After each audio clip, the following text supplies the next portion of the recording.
Do you love hummingbirds but hate constantly filling and cleaning the feeders? Well, welcome to my channel. I'm a Central Texas gardener in Zone 8B, and in today's video, I'm excited to share 8 great Texas plants that will help you retire those hummingbird feeders. So hummingbird feeders are a wonderful option to have, but did you know that if you don't clean them frequently enough, they can make the hummingbirds sick? Mold and bacteria easily grow in that sugar-rich environment. And here in Texas, when things start to heat up, you may have to clean them as frequently as every 2 days to keep that from happening. To be honest with you, since I've planted these same 8 plants that I'm getting ready to share with you, the hummingbirds mostly ignore my feeders anyway. So let's get into it. This is autumn sage, and I have a lot of it in my Texas garden because it is so tough and it performs practically all year for me. This is a small shrub getting about 3 by 3 feet in height and spread. It does prefer a full sun setting, and the classic colors you'll see autumn sage in are red, pink, and white. And I do have all 3 in my garden, though I will say the hummingbirds tend to visit the red more often. Now, I have a huge drift of red autumn sage in my front landscape, and so I don't know if it just looks like they're visiting the red more because that's more of what I have, or if they really do have a preference. Autumn sage, the flowers have that sort of tubular shape to them, which fits that hummingbird beak just perfectly. I will say a couple of things about this plant just to keep in mind. Like many of our drought-tolerant Texas natives, they do really prefer well-draining soil. And I have very moisture-retentive clay soil. And so it has been my preference to amend my planting holes with expanded shale to help facilitate drainage. Many of you have suggested to plant these on a mound. So that you're kind of planting them a little bit above the soil line and just planting them up that way so that you can facilitate drainage better. I will say that this plant is somewhat brittle, and so just be careful where you put it. If you have it next to a high traffic area, sometimes the branches will break pretty easily. Not that it's going to really hurt the plant, but just something to keep in mind. The other thing I would say about this plant is I often prune it a couple of times a year to keep it looking its best. So another really great addition to your hummingbird garden would be Turk's cap. It's also known as wax mallow. The name Turk's cap comes from the shape of the flower. It looks like a Turkish turban. And the flower doesn't open all the way, but it doesn't bother the hummingbirds because they get right in the center of that and they get that nectar no problem. This is a plant that I love for its versatility in terms of sun exposure. So it'll take a full sun and full shade setting, no problem. And so if you've got a weird spot in your garden and you're like, it gets some sun but some shade, consider Turk's cap. There are different color varieties now, but the classic color is that red. It gets about 4 to 6 feet in height and spread. It will tolerate many different soil conditions, including limestone and clay. So when building a good hummingbird garden, you're going to want to make sure that you provide nectar sources early, mid, and late season. And this next plant is at its peak when everything else is looking ratty about midsummer, and that is flame acanthus. And flame acanthus is a beautiful Texas native, gets about 3 to 5 feet in height, prefers a full sun setting, and will grow more compact for you if you do have it in a full sun setting, but can take a little bit of shade. This plant has those classic tubular shaped flowers.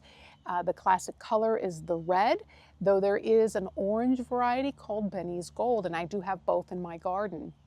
I have found the Benny's Gold to be a little bit more open in its growth habit, not quite as compact as the traditional red variety. This plant is pretty versatile in terms of soil types, though generally speaking prefers well-draining soil. And this is one that'll reseed very readily. So don't get a bunch of flame acanthus. You get one because in about a season you're going to have multiples. Probably to the point of annoyance, but you can just pull them up if you don't want them. So why do hummingbirds pick the flowers that they do? Now, I fully admit that I am not a hummingbird scientist, but as gardeners, we tend to learn things along the way, and a lot of that for me comes from direct observation in my own garden. And so I've essentially broken it down to 3 main factors. The first one being the shape of the flower, the second being the color of the flower. And the final and probably most important would be nectar quality. And so when we talk about the shape of the flower, generally speaking, hummingbirds do prefer a tubular shaped flower. It does fit their beak perfectly. And a lot of times those narrow tubular shaped flowers make it more difficult for other pollinators to get in there and get the nectar. And so oftentimes hummingbirds will have some degree of assurance that they're going to get that full payload. Though I do have a Texas native plant that I'm going to share coming up here in just a moment that is not tubular shaped that hummingbirds adore. So stay tuned for that. The second would be that color, and they have a general preference for red, orange, and pink. And a lot of times that's why when you get a hummingbird feeder, it is red. And then finally, and most importantly, is the nectar quality. Generally speaking, they have a preference for plants containing sucrose at about 20 to 25% concentration. And so that's why we often make our hummingbird nectar. When you're making it with sugar and water, you're doing a 1:4 ratio. If you are looking for some early season nectar sources for your hummingbirds, I want to share two plants that are going to do that for you. The first one is Cedar Sage, and that is this plant with all the beautiful red flowers behind me. And this is a Texas native, getting about 1 to 2 feet in height and spread, prefers a partial shade setting, and in nature is generally found to grow under cedar trees, which are really junipers. These plants prefer well-draining soil, and so they're good for dry shade. They have those tubular-shaped flowers that we just talked about that the hummingbirds enjoy, and they're red. This is a plant option that might be great under other trees, to include live oaks, though they don't like a lot of leaf litter because that leaf litter prevents their seedlings from naturalizing an area. And so if you're going to grow it under something other than like a juniper, then consider making sure you're getting rid of some of that leaf litter so that you can allow their seedlings to really naturalize the whole area. So another really great early season nectar source for your hummingbirds is Crossvine. And that's what I've got here. This is a Texas native self-clinging vine that is actually evergreen. It does prefer a full sun setting, but can take some shade. Now, this plant is primarily a bloomer in April and May for a few weeks. And when it does bloom, it is so spectacular to the point where you can hardly see any of the foliage. It will bloom sporadically for the rest of the season throughout summer and fall, but its primary bloom time is those first few weeks in early spring. It has a orange to yellow tubular shaped flower, and it is very big. And so I currently have it on the 1-story side of my house, which was not a good move on my part because I'm constantly having to prune this. And for that reason, I'm probably going to go ahead and remove this plant from this area and find a better spot for it. If I were you and you were thinking about planting crossvine, I really would give it every bit if it's 50 feet to grow. And so think along a fence line.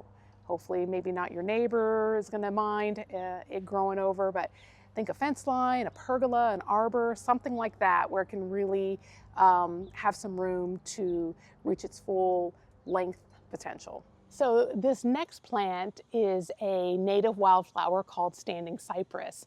And standing cypress is a biennial blooming on its second spring. And this will take a full sun setting and tolerates all sorts of various soil conditions.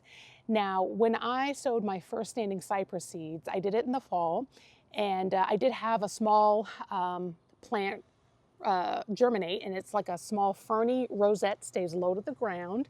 It took all the way over a year, and then that second spring, that small rosette started to shoot up this flower stalk, and that's what we see here. Now, this whole flower stalk in a week or so will be covered with red tubular shaped flowers. And it is so fun to see that hummingbird just kind of work the entire stalk. Now, currently, I have got a very thick patch of standing cypress in varying sizes or heights and growth stages. And so I'm hoping to keep the blooms coming. Generally, standing cypress will bloom late spring through early summer, and then the stalk will die off. I have heard that you can kind of cut the stalk and kind of get it to do another one, but I'm early with my experience with these, so we'll kind of see how this season goes. So this next plant was sort of a surprise hummingbird magnet to me, and that is Texas Lantana. And Texas Lantana doesn't have those classic tubular shaped flowers. It just has these sort of flowers in small clusters, and they are orange, but the hummingbirds just flock to this plant.